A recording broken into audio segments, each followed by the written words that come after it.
with the slamming of the cold ones down on the desk. Let's begin this discussion about how everybody's making YouTube out to be so much better than it is. Who have I seen do this? The Heller Nash crowd, of course. Harris Heller, Devin Nash. I've also seen other people say go to YouTube first. And I've even seen Asmongold say that in one of the clips, the bazillions of Asmongold clips that's going all around YouTube and putting the algorithms in his back pocket. It's all over the place that people are told become YouTubers first and then become streamers. Don't try to become a streamer because your chances of success on Twitch are zero. There is absolutely no discoverability, which is false. And my immediate response to that is, well, number one, why would Twitch want to hold on to such a competitive disadvantage? Why would Twitch want to hold on to a competitive disadvantage by being known for being the platform you can't grow on? Why? Then I hear more excuses, and I hear more of the runaround. I hear more of this, and I hear more of that. I hear all this crap. I hear all this crap about Twitch. Oh, they need a new CEO. Emmett Shear should step down. Guess what people have been saying on YouTube about Susan Wojcicki for the last couple of years? Including myself. I don't think she's the right person to be in charge of YouTube. I think too much stuff has gone on, too much bad stuff has happened on her watch, that even though she's one of those OG Google folks, she needs to hand the reins off to somebody else and bring in some fresh leadership. Because she's been in charge of YouTube since 2014. What have longtime YouTubers seen since 2014? Their channels go down and down and down. The views go down and down and down. The ad revenue go down and down and down, or maybe stay flat if you're lucky. But Adpocalypse 1, Adpocalypse 2, demonetization, messing around with the policies, this, that, and the other. Too much reliance on automated systems that was made worse during the pandemic as a social distancing measure. So one of the fundamental problems with YouTube has been made a lot worse in the last couple of months because of the pandemic. So a lot of what I see from these Twitch people are it's just grass is greener. I mean, these Twitch personalities that are telling everybody to go to YouTube need to learn a thing about YouTube, not just have secondary channels over there to send all their highlights to. Look, when I say that somebody's a YouTuber, I'm not talking about a Twitch streamer who's sending content over to YouTube after the fact. I'm talking about somebody who wants to be involved in the YouTube ecosystem and primarily involved there. Someone who will actually learn how to use a video editor and won't offload that to somebody else like so many of the big content creators do. And guess what? When these people outsource this, so to speak, they outsource editing, which is one of the biggest hurdles to creating any YouTube video whatsoever. When these big creators just bump things off to another person so they don't have to invest any of the time in it, they have zero, you want to talk about zero discoverability, zero chance of success on YouTube. If you are a large streamer and you hand off editing of YouTube videos to other people, you have zero understanding of what it takes to be a YouTuber and what it entails. And you have zero credibility telling people to become YouTubers first, because you know what's going to happen? People are going to go to YouTube, they're going to try and become a YouTuber, and they're going to bump into all the stuff that all of us real YouTubers run into on a daily basis. And they're going to find out the hard way that you, streamer, creator, commentator, who's milking the differences between the platforms to get concurrent viewers, they're going to see that you didn't know what you were talking about because you're not doing this, but they are. But let's start with the good news before we bust out the browser and we go under the hood of this monster known as YouTube that all these people are making out like it's this wonderful world of sunshine, rainbows, and discoverability, when the truth is YouTube is as much of a mess as any other platform, despite their streaming growth. And we're going to go back to those Streamlabs numbers later on. I've already got it open in the browser. But let's talk about the one good thing about going to YouTube first. If you are a content creator who has never done anything, you should not be streaming. Streaming has a lot of stuff that YouTubing doesn't have. But the reverse is not true. Streaming has a lot of problems that you need to know how to handle that content creation on YouTube doesn't have. Quite frankly, if it wasn't for YouTube's screw-ups and all the things that us longtime YouTubers have come to hate over the last couple of years, or last several years, or last however many years it's been, streaming wouldn't be anything at all. It would just be an ancillary thing off to the side. The only reason anyone views streaming as anything serious is because the upload side of things is a complete failure. YouTube is a monopoly, and they don't have any real reason to get any better because no other competing site has ever challenged YouTube on uploads. None. There have been a lot of would-have-beens, could-have-beens, and they've all been shut down, or they're too small to be relevant, or they've been bought out by somebody else and steered away in a different direction. Dailymotion. So, the world is still waiting for an actual competitor to YouTube on the upload side of things. And this affects what it means to be a YouTuber. So, I was hoping Twitch would be it a couple of years ago when the brass at Twitch decided that uploads were going to be something they were going to let everybody do with gaming videos and stuff and start to beef up the upload side because the streaming side was already down pat. But even with the most recent UI update, uploads are still a distant secondary feature. Definitely not compelling enough for people to poke around on Twitch if there's nothing to watch live. And then the reverse is true over on YouTube. People are over there to watch videos and just click on things and have the algorithms take them on a little entertainment tour, so to speak. Because that's one of YouTube's objectives with the algorithms. But at the same time, it's a little bit difficult to actually look specifically for streaming content. It takes extra clicks to get over to live streams compared to uploads and just using the search box. And one of the rules of web design, extra clicks equals less people do it. Because people don't... It's basically clicking extra times on the internet is like the internet version of channel surfing. Back in the day when, we didn't have as much digital TV... This is a AV receiver remote, but let's just pretend here. So you're watching TV, and that's basically it. I mean, eventually you just get bored and shut the TV off, even if they're after flipping through X amount of channels. Even if you flip through maybe one or two more channels, you'd find something interesting. But the bottom line is you don't watch because you flipped through X amount of channels and couldn't find anything to watch.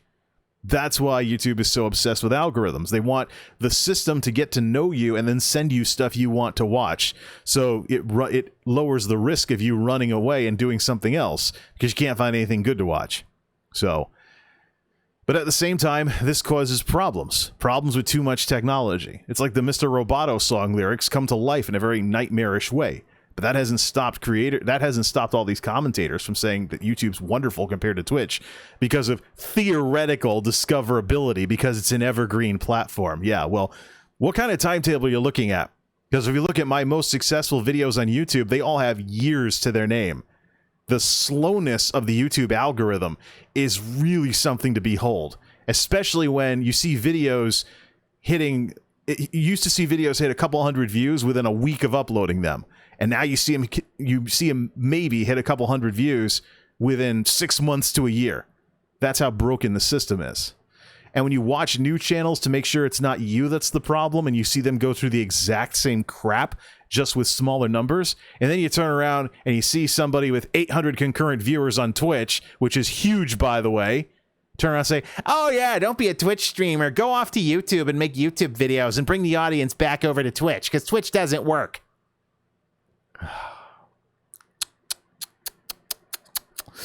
Let's talk about the only good thing about all of this. Yeah, I think we were trying to do that anyway, so let's actually get to that darn point.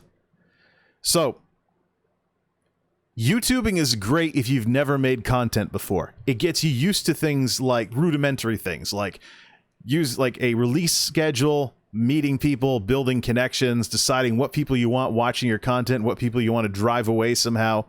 It introduces you to demographics, basically. It introduces you to what's involved in content creation with streaming without the added hassles of being live.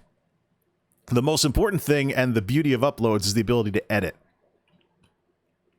That's what's missing from these YouTube channels of streamers that is little more than an ancillary channel for what it is that they're doing over on Twitch.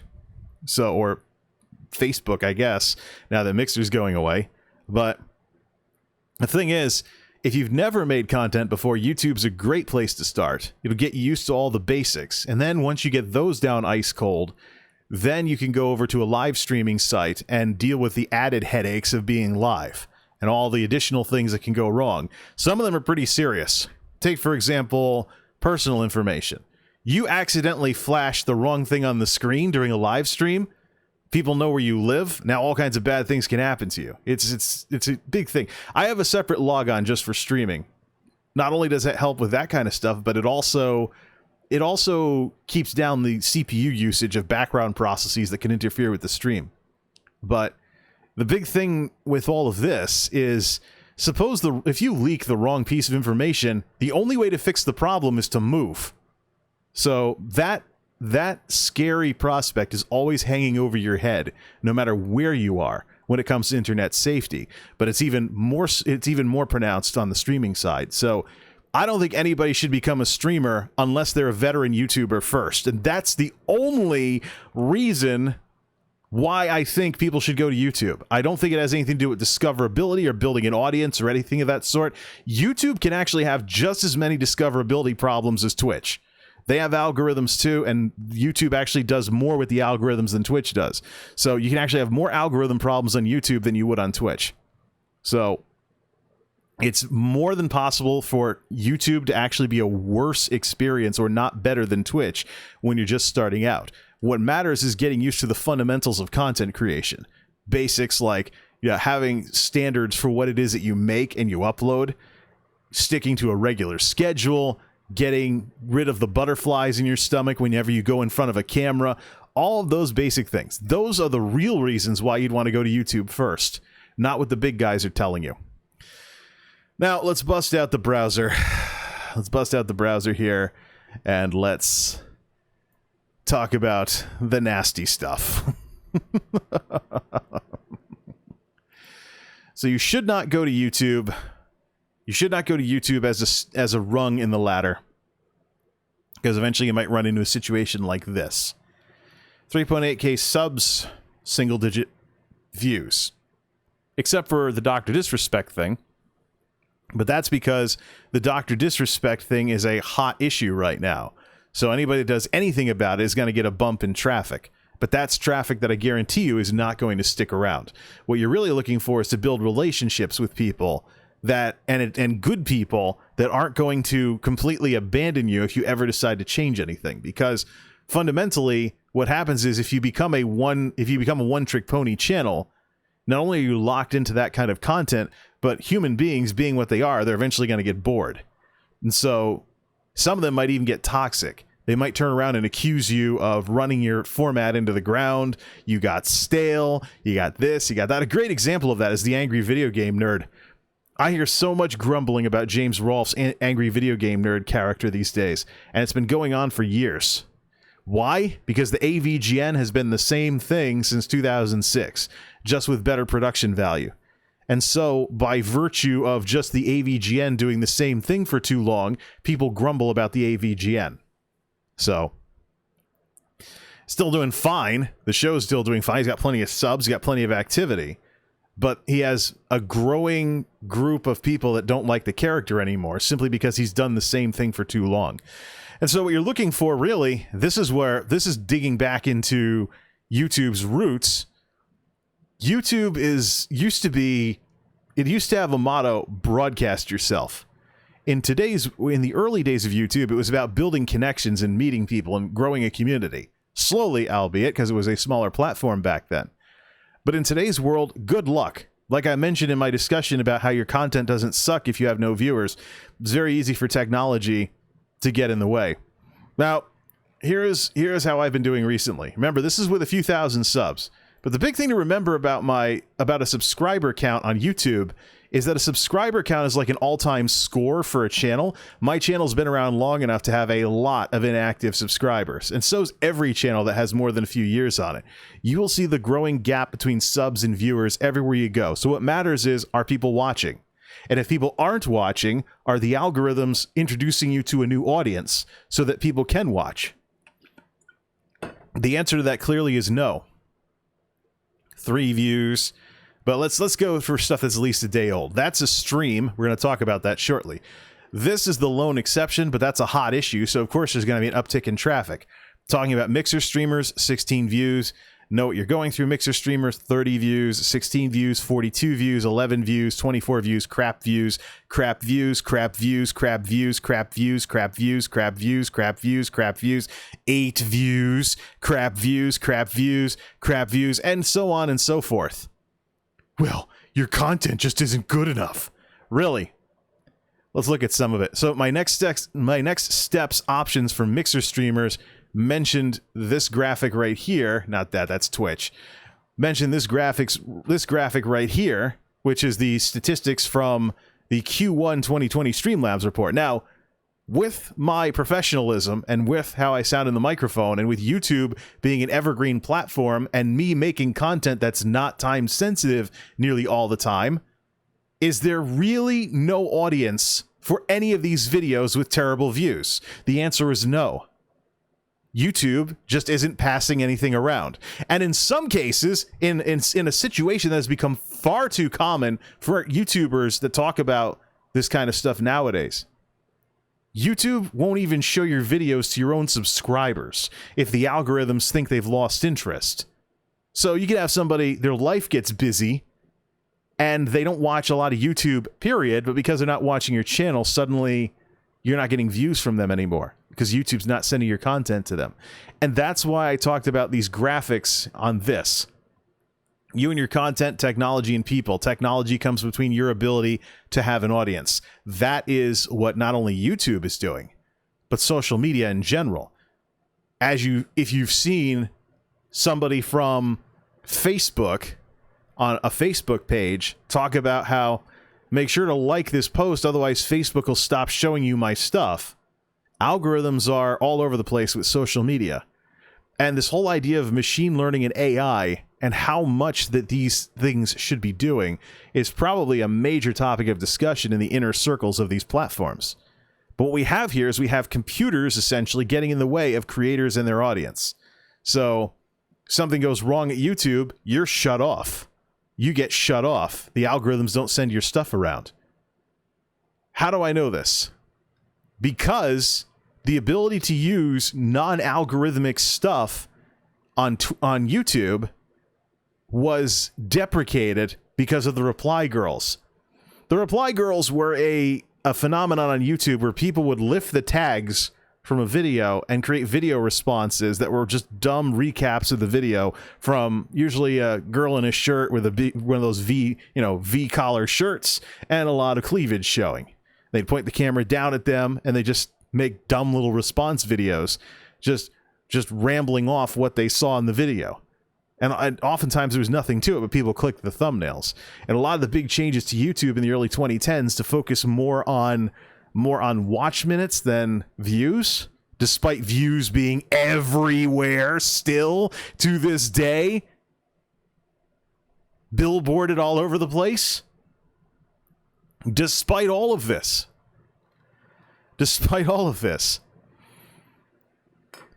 people have been complaining.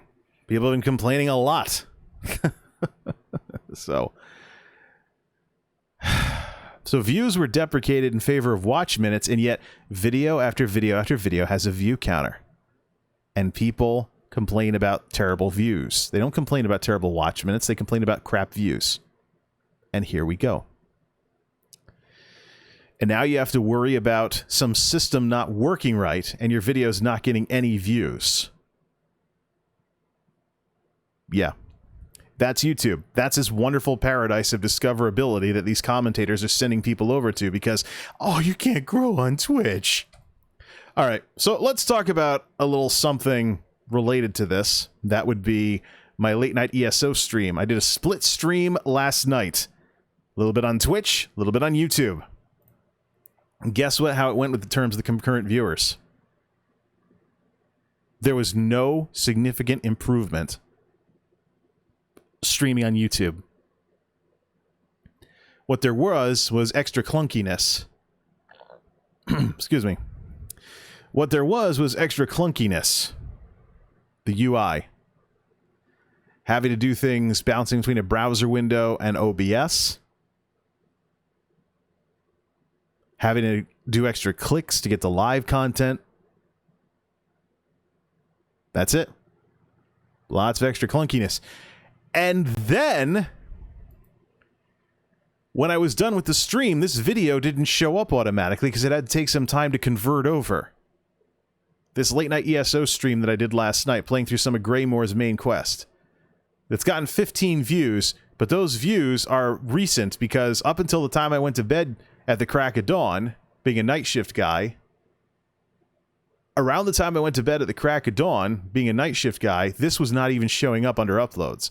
I had to click over specifically to the live stream category just to see it. And even then, see, look, it's broken. See, I can't even change what I'm looking at. Oh, now it worked. Okay, there's uploads, and Late Night ESO is still there. Live streams. Let's let it load. Okay, now it's actually blocking out just the streams. But I had to go over to a separate category. I couldn't get this to show up. So it takes a while to convert everything over, but eventually it becomes a video. But here, fundamentally, is one of the problems with these videos. Here, fundamentally... Oh, now it's splitting everything up. Let's just go to uploads. Alright, let's close the side menu. So, here's part of the problem, though, with being somebody who makes combination content like this. Uploads, the bread and butter of YouTube, the thing that people tell you to make, will get you a reputation for editing. As you get better at editing videos together, you're going to get a reputation for being a better use of people's time. And then you release a live stream which has no editing whatsoever. Now you have this jarring, different content that is nowhere near as to the point as any of your uploads are. So what does your audience do? What does your audience think of you? Especially when it's in the exact same catalog. Especially if you put it in a playlist, people put it on autoplay, they'll see your show flow go from whatever you can do and you can edit down to 0 when you live stream and back. It makes you look inconsistent. And fundamentally, the single biggest problem with streaming on YouTube is the monopoly on uploads to begin with.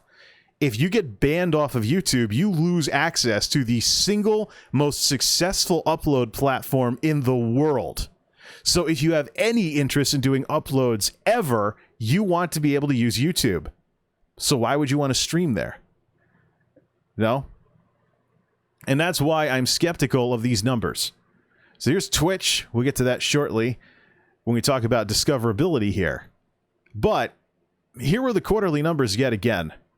YouTube has the better ratio of watched versus streamed, but in terms of millions of hours, they're a third of Twitch. So, you have an audience that's only a third of the size, even though there's a greater chance that people will discover you. But the question is, what is your content? What game are you playing? And is anybody searching for you at the time you stream?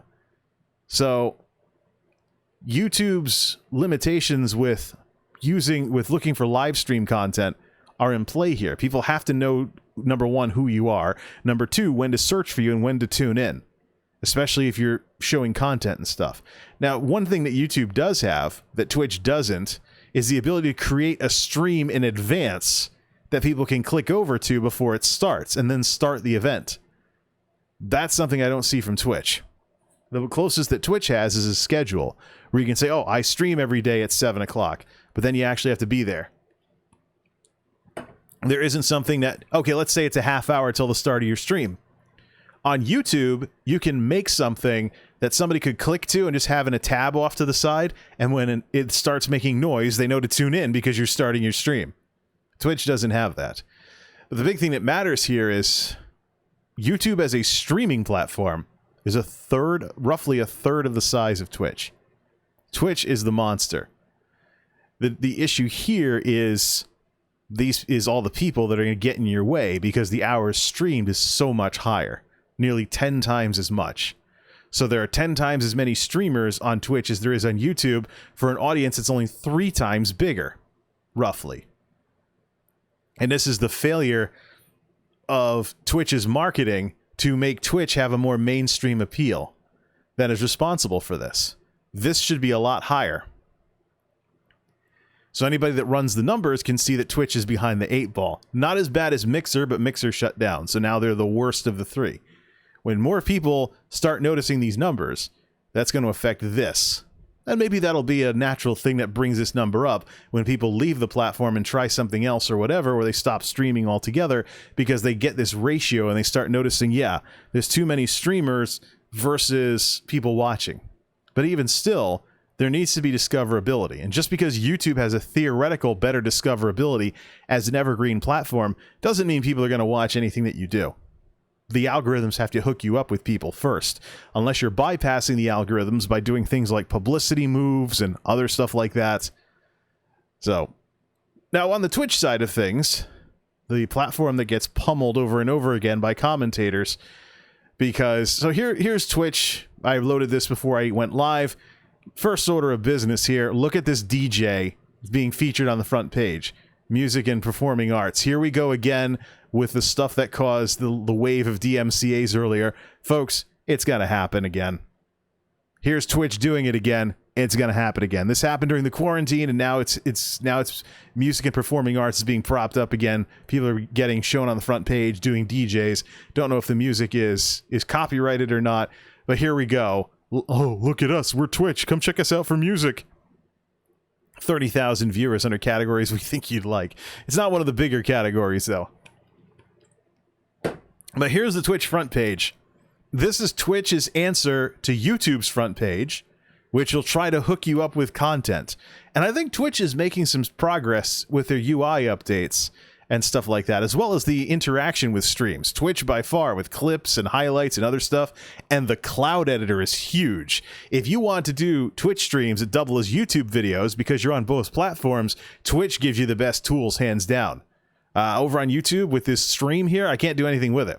Is there even a video editor? Let me load something up. Let me do camera and graphics here. Let me try to do something with it. YouTube Studio.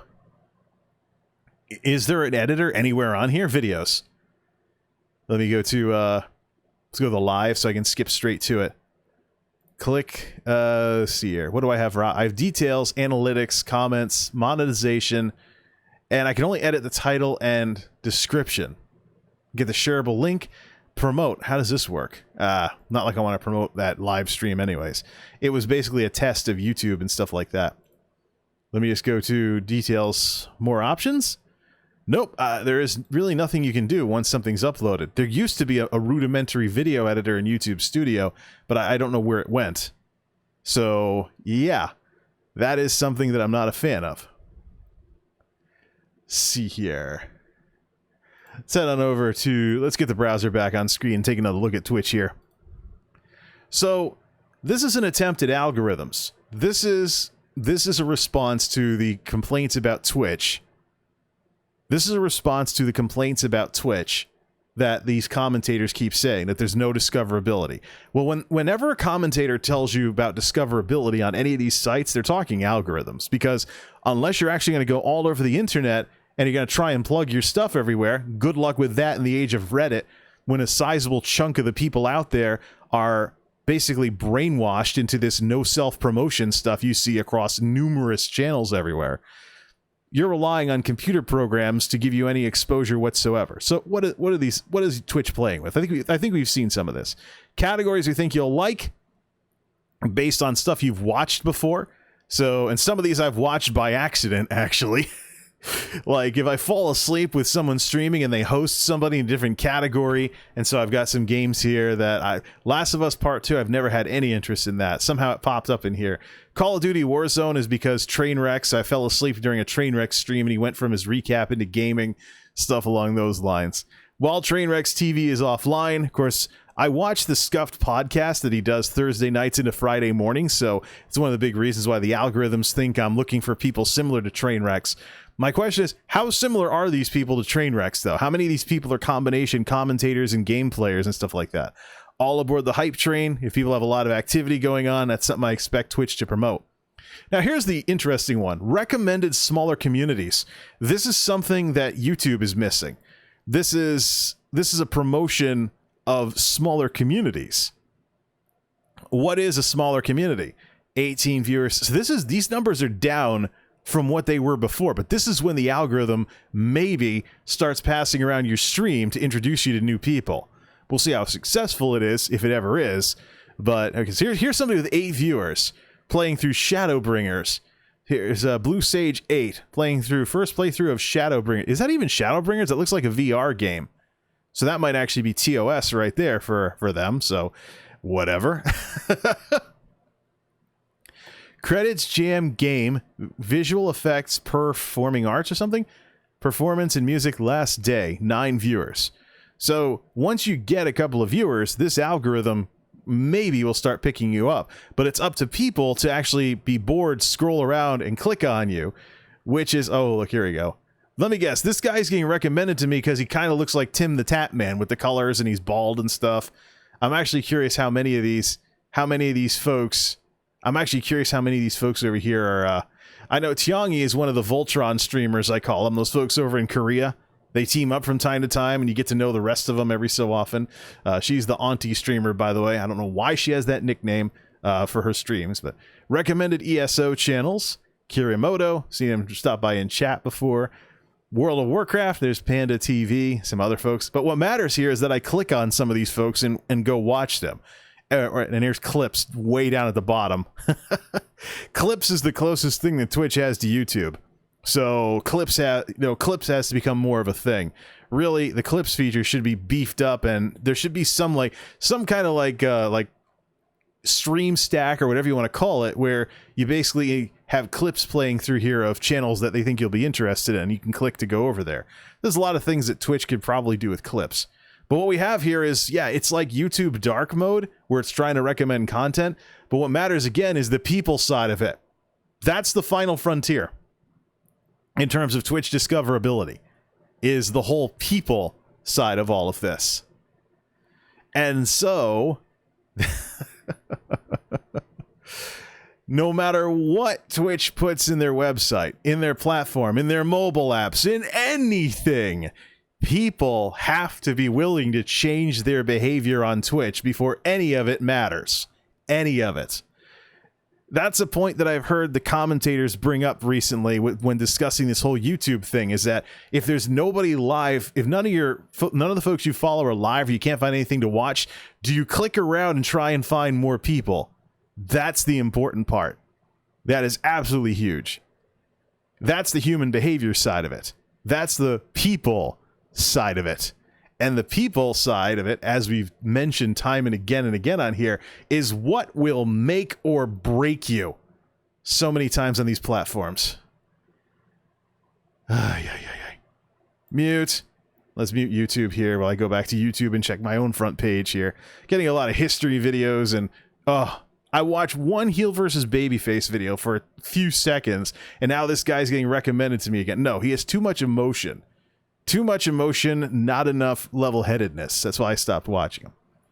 All right, let's go under the hood at my own channel here. So what the big guys won't tell you about YouTube, there's a lot of things they won't tell you about YouTube, because quite frankly, it would break down a lot of their arguments if they did. So YouTube can have discoverability problems just like any other platform. Human behavior can screw you up on YouTube just like it can any other platform. That's the one thing that none of this technology is ever going to change. None of this technology is ever going to change that. That's the one thing that's never going to change. People have to decide to behave differently in order for any of this to make any difference for your channel on any platform. With YouTube, if nobody's live, you can find things to watch. And it's ingrained within the psyche of the people that use this that, yeah, there's probably something I can find if I click around long enough. Twitch doesn't have that.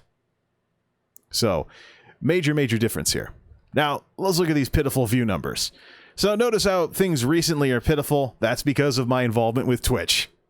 I decided to go to a second platform and committed the unforgivable sin of... committed the unforgivable sin of doing something besides tinkering with computers all the time, but never actually using them. If I go from computers to gaming videos, things drop way off. But let's go behind the scenes here. YouTube Studio, things gonna brighten up right about now. Let's go behind the scenes in YouTube Studio here, and let's take a look at some of these view counts. Let me see, can I close? Yes, I can. I can make this nice and big. Unfortunately, YouTube Studio does not have a dark mode, so we're gonna have to, it's nighttime, so put on some sunglasses like me or something if this bothers you. Let's look at the views. Most recent, I eliminated the backlog of long-form streams that I've been sending over. There's only two kinds of Twitch content that I'm sending over to YouTube these days. Killer clips and killer segments. The clips, as you can imagine, are clips. And then the killer segments are entire segments of shows, which is something, an idea that I got from podcasts that don't just send everything over long form, but they break out the various topics of everything, and they send those over as well. So, yes, I am taking a look at chat here, but I'm in bulldozer mode, plowing through all of these topics and stuff. This is probably going to become a really big YouTube video when I'm done as well. So, all right, let's take a look at this.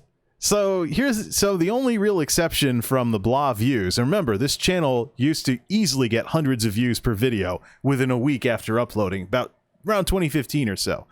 That was at the beginning of Susan Wojcicki's tenure as CEO of YouTube. Since then, we've had the adpocalypse, we've had algorithm stuff. We've gotten to the point with the algorithms where I know what an algorithm is, because I have a computer background, but I hear the term algorithm these days used to refer more to people angry at YouTube than actual algorithms. It's ridiculous. Okay, so we have under 100 views. This is a 0 because I haven't released it yet. Your channel doesn't suck if you haven't... What's that still doing here? That's the whole show. I already released the... What the? Did I really not... No, that can't be right. We'll fix that later. That 0 is from a private... I think that's the entire thing. I might have forgot to delete that. But, let's see. Rise of Facebook Gaming. Let's go back to before everything. Classic PC cases aren't what you remember. We're going to have to go back to before quarantine for this. Let's go all the way up to 50 results per page. And let's see. When do we start seeing triple digits on a regular basis? What I've been seeing with YouTube is that the 6-month... something got demonetized for a change. So, let's see here. One thing I don't understand about ESO, that's not pre-Twitch. We're going back to before Twitch. 275, that's Delosaurus Rex, the Genesis, and that's been up since February. But the tech videos don't get promoted as much because tech people ad block them, and they don't make YouTube as much money. So, unless they get passed around by the fans directly, then... So, Mid-Knots Core 2 Quad in 2020, 618 views. Let's see, 2,000 views on Forza Horizon 4 with no graphics card. The little joke video I made is getting all the views. So here we are, we're back to February, a couple months ago. And some of the tech videos get 100 views and they die. Many of these videos that are over 100 views, they got them very shortly afterwards, but they've had no activity since then because they were ad blocked to death. The Rise of Mid-Knots is a computer experiment. A lot of these are computery videos, and they all have the exact same thing happen. The Silver Bullet is history, old computer I have that I'm tinkering with there. 22 likes, 17 comments, 282 views, but it's from January. And I can tell you that most of the activity on these things happens very, very quickly, and then the algorithms don't pass it around. While the washer and dryer video I made in 2015 gets passed around endlessly and gets 1,500 to 2,000 views per month. But that's also what makes the most money for YouTube. Funny how that works. So we're getting into January now, which is hitting that magical 6-month thing. The computers are a total mess, 220 views. Cold Hard Truth, this is an old radio-style podcast, the predecessor to these shows, before I found out about OBS. It's getting up to about 300 views after nearly 6 months. Again, that magical 6-month number. So what kind of timetable are you looking at, folks, for a YouTube channel? If it takes months to years for your channel to get any decent views, then why? You know, what's the point? If you want to be a streamer, but you're being detoured over there by all these commentators. If you're not interested in YouTubing, you really shouldn't be doing anything on YouTube. You should be trying to meet people, getting involved in communities, joining people's Discords, or maybe becoming friends with streamers that are not stuffy with no self-promotion rules, which are another thing that shoots the ability of new creators to grow in the foot, is this culture that exists out there. 100% of people problem, that there is a problem if you are proud of your stuff and you actually talk about it. I don't mean, of course, going over and spamming when you haven't invested anything into a community. But if you're a creator and you join another creator's community, it should not be the end of the world if eventually you start talking about some of the stuff you're doing, particularly if your content and the other person's content are veering closer together. But that's another discussion entirely. Let's continue down the rabbit hole here. We're past the 6-month mark, heading back to 2019. And we're seeing some more tech videos breaking triple digits, and here's one that went to quadruple digits, thinking of converting my Z5500 into a powered sub. This is more basic electronics, but actually the monetization ratio on the electronics videos is pretty bad too. Bottom line, more tech-savvy folks more likely to use ad blockers. Now, the ad blocker thing, I've been talking about that for years, but I first noticed it in 2017. But the problem is that YouTube is punishing people when their videos get ad blocked. If they weren't doing that, then it would just be an issue between YouTube and the people using ad blockers. But because I've seen in the numbers for years that ad blocked videos don't go anywhere, and YouTube doesn't promote them, that's why I say anything about them. People use ad blockers for security reasons all the time to prevent things like pop-up malware and stuff. And websites often design stuff that tells you to turn off your ad blocker and blocks access if you don't. The question is, when is YouTube going to do that? But by having a system in place where your ad blockers punish the creator, it's right in line with something I've seen from YouTube, where they constantly dump things on the creators all the time. The responsibility, all the other stuff, I just seen it from them for so long, especially during Susan Wojcicki's tenure. So much of that. The Kappa incident last year is a wonderful example of this. There could have been systemic things that YouTube could have done to galvanize their site a little better versus the complaints that they were receiving about the way children were being handled on the platform. But instead, the responsibility is just dumped on the creators for compliance. I'm not the only person that sounded off about that either. Subwoofer, triple digits. Let's keep going back into 2019 here. And now we get to some other stuff. Now we get to differences in content, tempting the foam rot gods, ZTE Blade Spark video without a case. Now we see the audience that I attracted in their true colors here. If you're not tinkering with videos all the time, we're not watching. As if I couldn't do any kind of related content whatsoever. And now we get into things like some of the more, like, so we see different stuff doing different things because different people are interested in it. But this difference is not something I see on other channels that are similar to what it is that I do. MultimediaJay 2020, what's next? I could probably delete that at this point. That's totally outdated. And then we get into basic electronics. And now we see the crash. And we start getting into the World of Warcraft content from when I was doing podcasts about World of Warcraft stuff around the launch of WoW Classic last year and comparing it to ESO. Now we're going to see things go really crazy, even though it's been 6 months. Gaming podcast closure. The dislike system, likes and dislikes, has a credibility problem. I'm not boycotting Blizzard. This is when the whole Blitzchung thing was going on. Oh, 24 dislikes. But World of Warcraft Classic has a reputation for attracting the same kind of toxic people that the original game attracted, that just want to pick fights with you everywhere you go. Some of the WoW streamers deal with this too. Some of them just have to ban on site when people start acting up, just because there's just so many people out there that are basically undercutting the success of Classic, simply because they're bringing back old drama by doing this. WoW Classic's long, slow decline is, okay, here's where we're going to start seeing stuff. Here's a gaming video with 1,000 views, a rarity. Why modern WoW is boring. So, but none of these videos actually come anywhere close to the washer and dryer video from 2015, 2016.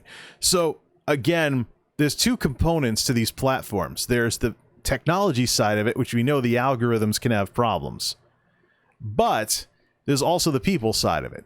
People have to be willing to watch your stuff, and they have to be willing to support you. And I don't mean donations or anything of that sort. I'm talking just showing up, watching the videos without an ad blocker so the ad revenue can do its thing, YouTube can do its thing, and the algorithms will promote your content. As we see with the folks coming around to my channel these days, the results may vary a lot. And a lot of it has to do with the kinds of people that are disliking these videos that aren't about computers. So there's been people that have come over to my channel that are upset that I play any video games at all, or better yet, try to make YouTube videos about them. Twitch loses to YouTube on uploads. Oh man, I remember that one. that's when the upload program got shut down. Actually, if I think I can I still read the letter for that sort of thing? Let's go there. Yeah, there it is. Why are we making this change? Mute. Let's get through the ad thing here. Yeah. I do have it whitelisted, even though I'm using Avast Secure. So, let's see here. Oh, look, it's PayPal. Can I see? Yes, I can. Blow this up. Here's from back when uploads got shut down. Get myself out of the way here. April 13th, 2019. Hi, you've recently uploaded a video. A couple years ago, back then. And we want to provide an update on this feature. Starting Wednesday, April 10th, uploads will be available only once you become an affiliate. Check out our help page to learn more. If you've previously used uploads to share your best moments, the highlighter and stream markers make it easy to curate your existing content in entertaining highlight reels of your best moments. While uploads are popular among large streamers and event pages on Twitch, we found that growing streamers are not benefiting from these tools in terms of viewership or progress towards affiliate status. So this is part of the issue here. This is part of the issue here as well. Again, human behavior. The way people behave when they're on Twitch versus when they're on YouTube. So, how can I grow my channel? To make the most of your streaming time and help you succeed, we want to share advice on how to improve your stream and grow your community. Try ending your stream by rating a streamer around your size.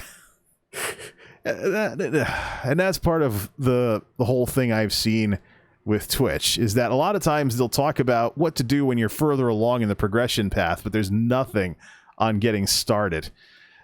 So when you're stuck with no viewers or something like that, oh man. So yes, so we've looked at quite a bit with YouTube, and we've seen that there can be quite a wall to amounting to something on the platform. So folks, do you still want to believe that it's this wonderland of discoverability where everybody can go and they can amount to something? Even as a streamer, let's actually go try to find a stream right now. And you're gonna get, here's how it's gonna work. You're gonna have to get used to my ugly face. No, just kidding. All right, youtube.com/MultimediaJay. Let's do this. I want to find somebody to watch. Now, let me tell you, Twitch has a desktop app, so I can pop something open. Boom, Twitch. How much digging do I have to do around YouTube these days? We've demonstrated this before, and I'm not putting the browser back on screen until I find something. So let's see here. Okay, so I'm on the home page right now, and I'm getting recommendations for uploads. Okay? So if I didn't know my way around YouTube, I would have no clue how to click on what to click on to go live with anything. Because I'm getting all kinds of recommendations, including something that is probably not good for showing on stream. So it's a good thing that I'm doing this way. Let's see here. I'm on the YouTube front page, youtube.com, and I'm signed in. Now in my subscriptions page down on the left, for people I already know, I can see if they're live or not. But I want to find new people to watch. That's what discoverability is all about. So let's see how long this looks like an old vlog from 2005, because haha, webcam frame rate. So let's see here. Trending, subscriptions, library history, your videos, purchases, watch later, show more. What's trending? I go to trending and music, gaming, news, movies, fashion, and beauty, taking accountability. I am not getting any live results, so the trending page won't direct me over to anything live. Library history. Oh, I have to scroll my mouse wheel. Oh, that's right. I forgot. Haha. If I scroll my mouse wheel down the left menu, I get sent to live. And I get this. Here's the live page over on YouTube. Roots Picnic 2020 featured live stream one day. This isn't live. This is stuff from recently. So the Roots had something. Hulu Pride Fest. So BET. I'm getting TV networks. I'm getting TV networks and musicians under featured live streams. Now, oh, look, live now. Let's see here. Streaming until 100 wins live. What is this, Fortnite? Okay, big game, popular battle royale game. 126,000 though. That's what happens when you make it as a streamer on YouTube, and you know the discoverability works in your favor. How many streamers on Twitch just playing? And I don't know if this guy's anything like Ninja or anything. 126 concurrent viewers. Look at that. Space in the Universe HD, 12K watching. This is something that Twitch would have to think about. This is something that Twitch would have to think about is non-interactive content. People just, you know, doing stuff to broadcast to an audience that wants to watch stuff, even if it's not interactive. Might be time to rethink that, Twitch. Exoplanet exploration, planets beyond the solar system, collecting materials, fight the Ender Dragon. I don't know what game these people are playing, though. So, it's a lot of science stuff. Recent live streams, upcoming live streams, live now news. There's Bloomberg and coronavirus updates, sports, and yeah, this is probably... Alright, so let's go to live now here. Let's poke around here and let's see if we can find some stuff to watch. But again, it's taken lots of... Oh, man, it's a playlist. All I did was just change the way things are laid out. Updated today. This is a playlist. It's not even a way to browse live. So again, as an add-on feature on YouTube, even though they have a better discoverability ratio than Twitch, 3 times to be exact, it's just lots of extra clicks. So if you're not already somebody established on YouTube, like this guy with 100 videos, let's actually bring that up and let's bring that up muted. Let's see what we're looking at here. Live, let's go to this guy who's streaming Fortnite. And yeah, it looks like a very basic Twitch stream. Let's pause it. Let's see, the chat. Top chat, can't read donos. The streamer is saying he can't read donos during the game because I suck. Sorry. Members only mode, join feature. Let's turn off the chat, and let's see what's on the screen here. Make sure it's okay to show here. Including scrolling down when I start seeing Asmongold videos in the related videos. Anyway, you know Fortnite's being advertised too. So here's streaming on YouTube. Now, the one advantage that streaming on YouTube has for new streamers is you get transcoding. I snapped a screenie last night of my own stream with 1 viewer playing ESO, full transcoding up to 1080-60. But here we have somebody playing, obviously, Fortnite. 131,000 concurrent viewers. Laser Beam. Is that a name anybody recognizes here? Is that any big streamer from... It's big compared to Twitch with 131... Now 131,000. But yeah, here we... Yeah, live. Unlisted. Why does it say this is unlisted? Or is it gonna get unlisted after the fact? So yeah, he's playing Fortnite, shop the store. Okay, he's established enough to have merchandise. Okay. But how is this not Twitch, but worse? When you realize it takes all these extra clicks just to find something to watch that's live, how is this not Twitch, but worse? People accuse Twitch of being elitist and way too much emphasis on the top streamers, and nobody can grow on the platform. But now add on streaming as an add-on feature, not the central focus of the platform, unlike Twitch. And lots of extra clicks and needing to use a search box for people to even discover you, unless through luck of the draw, this massively bigger site with only 1/3 of the streaming audience actually shows your stuff and you actually meet new people. How's that discoverability versus Twitch? And it's the convoluted mess that YouTube has turned into. YouTube started out as an upload site. It tried to expand into live streaming. They even tried having a YouTube gaming app at some point. So, but that's the thing. So, okay, yeah, cool Fortnite streamer. Let me actually see, does he have discoverability on Google? This Laser Beam guy. Might actually subscribe to him and watch some of his streams just to see what the big stream. I'm actually subbing to him on YouTube right now. And let me see if let me just type that into Google. Laser Beam. Laser Beam. Oh, okay, yeah. He has a net worth thing. Australia. He has a Twitter. Oh, he's got a Wikipedia page. That's all I need to see. This guy is established. Born 14th of December 1994, younger millennial, known better by his online alias Laser Beam, is an Australian YouTuber, professional gamer, and internet personality, known primarily for his Let's Play videos, comedic riffs, and use of memes. ECOT is a member of the entertainment collective known as Click, alongside other Australian YouTubers. Started out with slow motion demolition videos in 2014 while working in his family's construction business. Started his YouTube channel in 2015, did Let's Plays and challenge videos of various video games. See, here's another thing that people are not telling you about YouTube. Now I'm starting to wish Wikipedia had a dark mode. So here's another thing that people aren't telling you about YouTube. When they say that you should bring your audience from somewhere else. So Laserbeam, the guy with over 100,000 concurrent viewers right now playing Fortnite, he started his YouTube channel in 2015.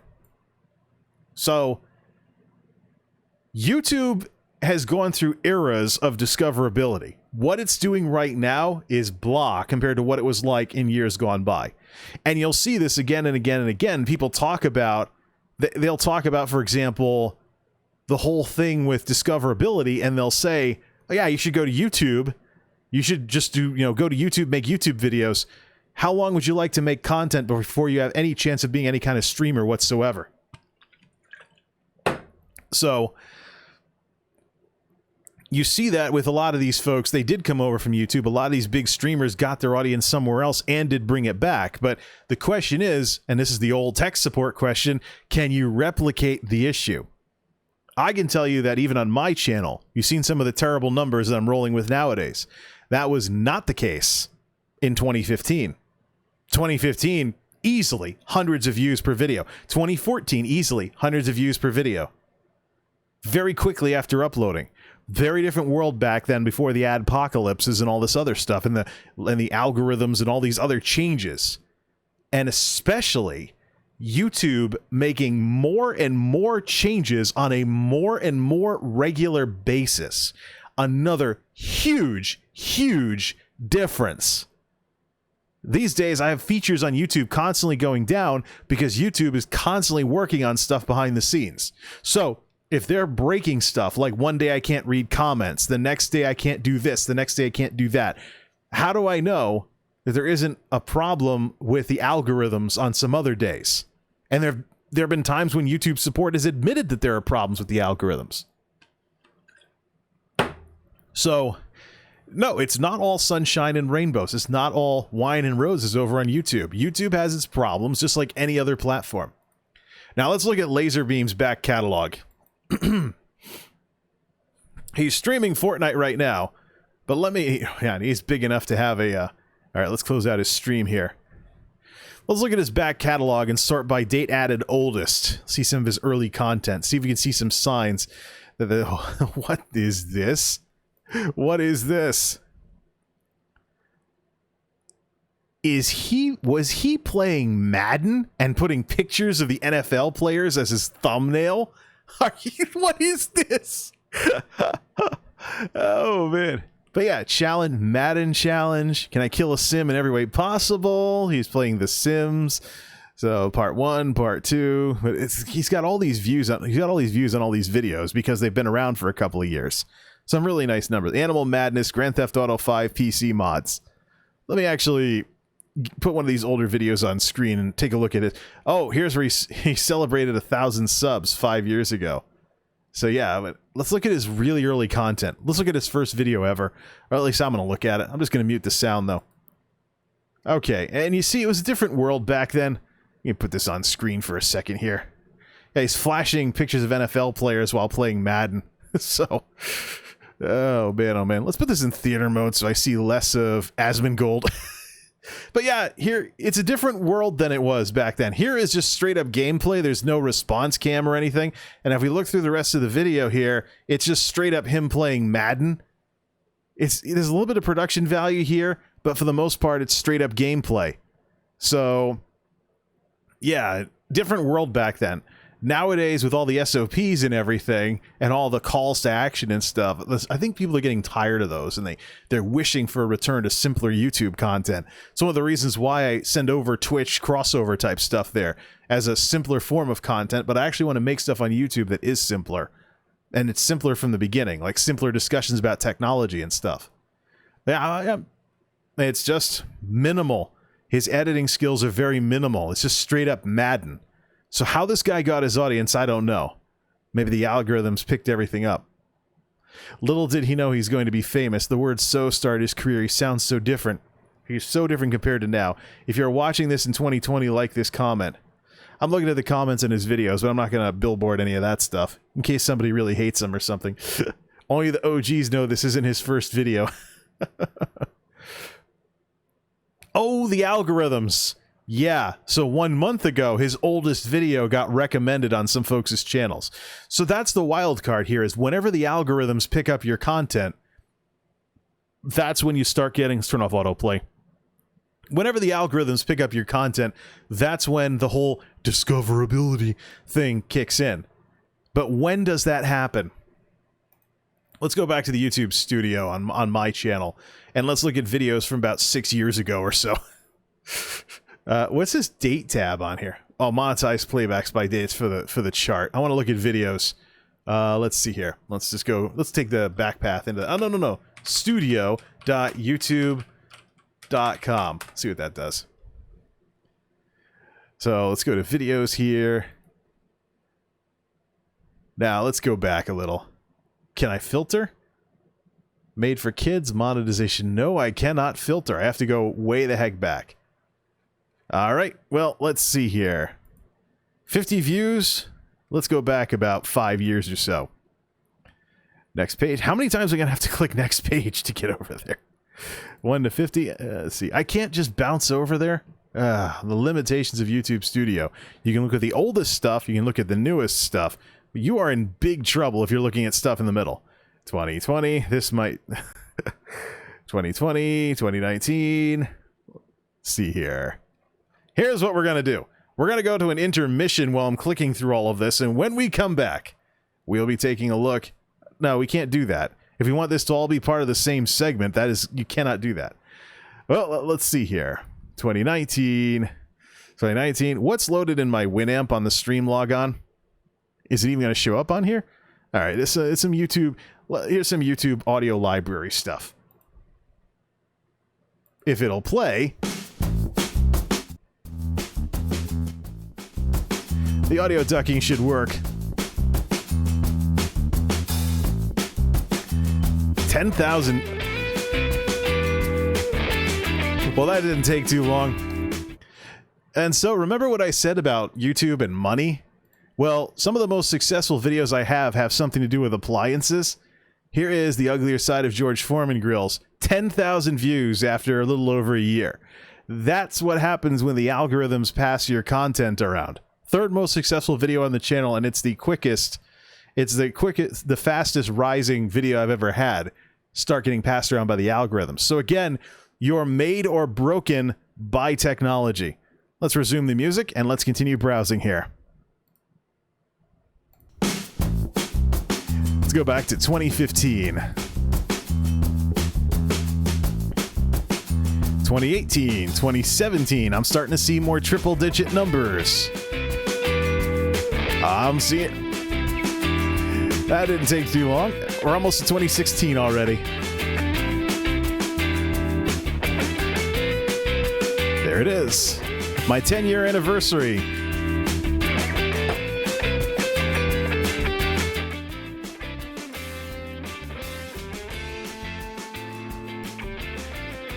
You know what? We got music playing, so it's not going to be totally boring if I show the browser.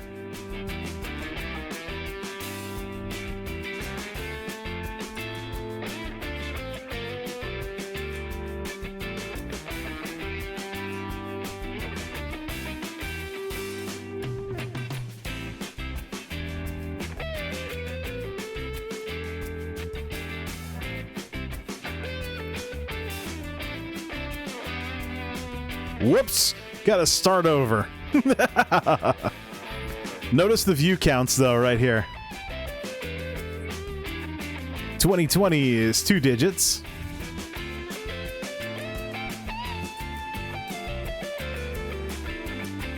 $2019, getting into some 3s and 4s.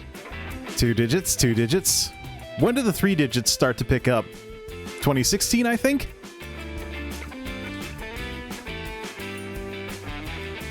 Wait, was that a Plotagon cartoon that's made it into 3 digits? Oh, here we go. So some stuff from 2018 hit 3 digits. What was it? A Plotagon cartoon, of all things, 3 digits. People hated this stuff when I uploaded it because it was too different. Guild Wars 2 is fun again. Gaming video, 645 views. Geek House 5S, Geek House 5S, Geek House 5S. This is the around the house tech stuff.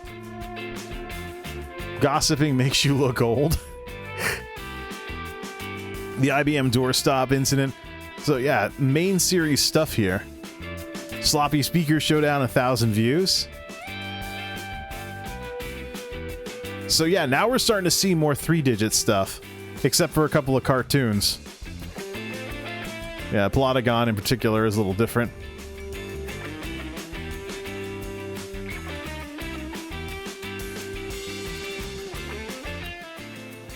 Check 1, 2, check the levels. Okay, just adjusting the levels here so it's not too loud.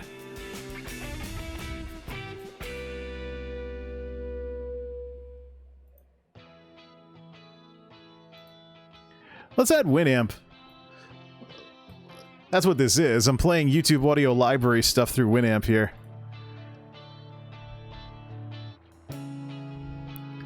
Hold on, I gotta mod something in OBS.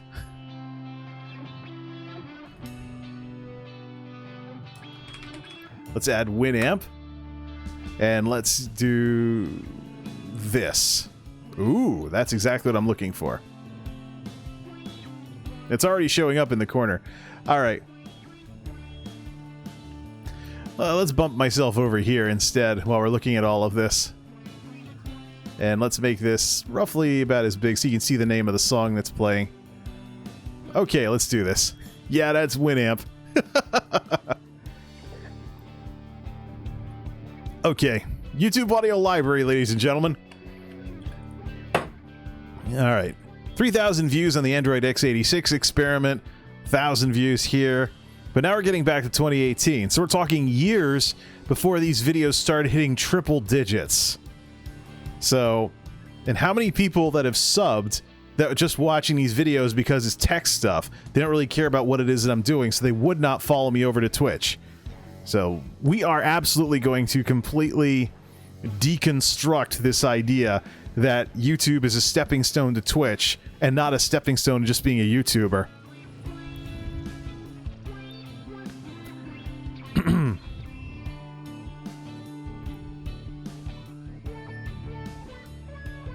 Semper Reformanda, my impression of the EA Sports guy. Oh, yeah.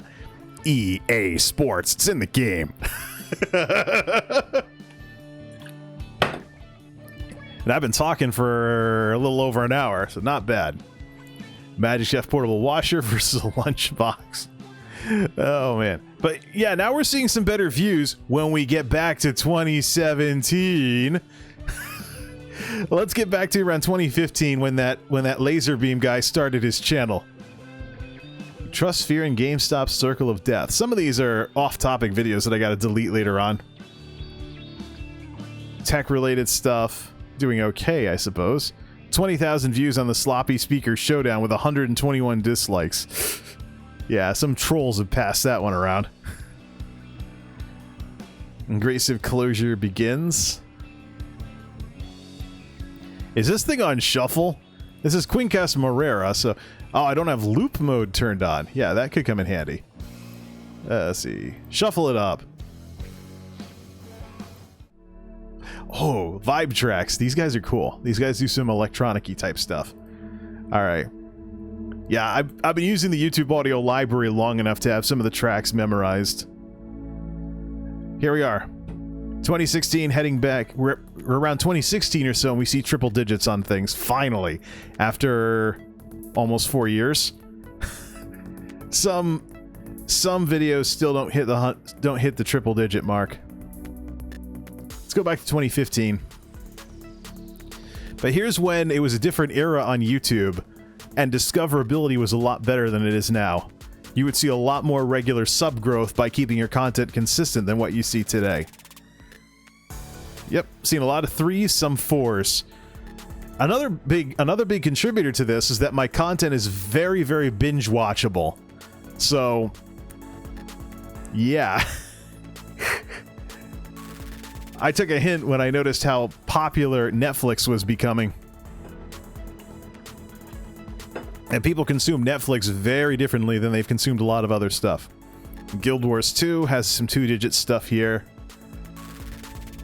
Yep. Ooh, something almost at 10 grand. Oh, the Mana Potion Humidifier. That's another one that's been going nuts lately.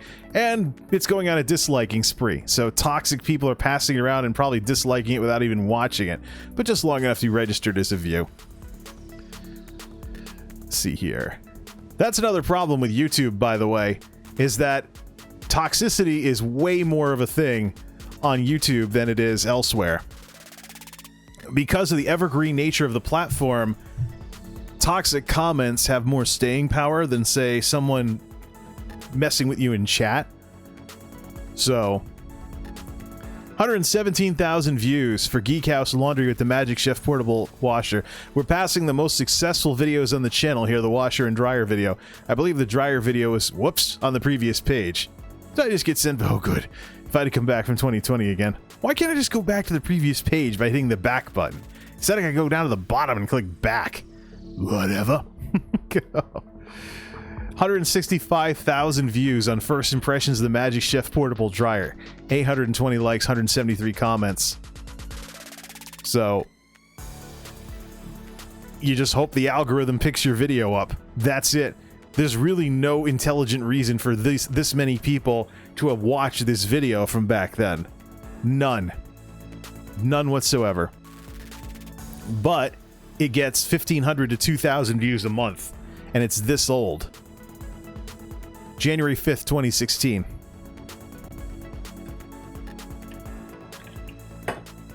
So now we're getting back into 2015. And here's where we see the world as it was. Now, gaming videos get treated like crap. Then you have this. Unless it's PowerPoint, then it gets 500 views. What is this? Sorry, silent partner. Alright. Back to the Future. I took October 21st, 2015 off from work. That's the kind of nerd that I am. Someone actually correctly guessed that that was Back to the Future Day. I was like, yep, that's why I'm taking that day off.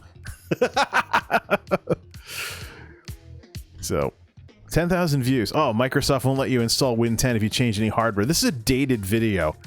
Some people thought that the licensing system on Windows 10 wouldn't let you reinstall the OS if you changed out too much hardware. 10,000 views. I'm curious when they were. That's the big thing that matters. So there you go. Ouya is dead. Long live the Ouya. Somebody actually referenced this. They wanted to use this title, but I got to it first. So, yeah, 34,000. Oh, Dell Optiplex. Yeah, this video has been in the 30 grands for about 5 years now. Well, 3 years maybe. May 5th, 2015. So it's a 5-year-old video. But I saw it rocket up to 30,000 views and then die. One of the many tech videos. But there we go. We see a world of better discoverability back in 2015 when that streamer guy started his channel. Even the videos that haven't done very well, like this gaming video, they've at least crept up to triple digits sometime since then. Guild Wars 2 Overture. I don't even know what that was. I think I was just reintroducing that I was playing Guild Wars 2. Play some stealth or return to Guild Wars 2 just in time to get ready for the upcoming expansion. So, well, at least we got Winamp back into this format. How about we add it to the camera and graphics, too? Let's see here. Let's add Winamp to this as well. It'll only appear on the screen if I'm actually playing something. And have it cover up my ugly EVGA thing. Yeah, I'm less likely to go back here, back there, as I am to do this. Alright. So here's what we're going to do. We're going to take an intermission, refill some cold ones here, and when we come back, we're going to round out this discussion by talking about what it takes to be a YouTuber and more stuff that the big guys aren't telling you about YouTube. We've covered a lot in this first part of the show, and quite frankly, an hour and a half all by itself. So I want to talk about other things that aren't as related to things like discoverability and this philosophy that people are talking about with YouTube. This is MultimediaJay radio style. Don't touch that dial.